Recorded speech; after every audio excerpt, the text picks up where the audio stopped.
আমার জীবনের প্রথম বাস্তবে কুমির দেখলাম।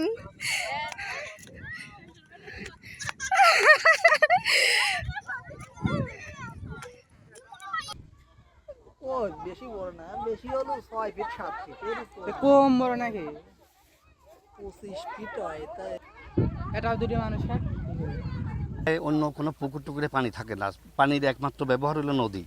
এই নদীতে গোসল, নদীতে গবাদি পশু গা ধোয়ানো বা নদীর পানি ব্যবহার, এগুলো তো নির্ভর এদের। নদীতে সবাই আসে কুমির দেখার জন্য। আমি তখন স্পটে ডাইরেক্ট নিজে স্বয়ং এই জায়গায় এসে কুমির দেখলাম এবং আমার ফোনে ভিডিও করছি। অনেক লোক ছিল, অনেক লোক বাস্তবে দেখছে এগুলো। পরে এখন চোখ করে দেখি যে না, ওই যে খুব ভয়ঙ্কর অবস্থা, মানে যে সেই গায়ে কাটা কাটা বড়।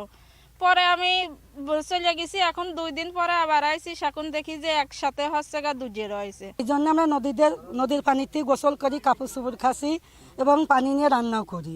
তখন দেখি পানি নিতে এসে গোসল করব, পানি নিয়ে যাব, দেখতেছি যে নদীতে কুমির ভেসে রয়েছে। আপনাদের কাছে একটাই অনুরোধ আমাদের, যে আমাদের এই যে তাড়াতাড়ি যত দ্রুত পারেন আপনারা এই যে সমাধান করে দিন।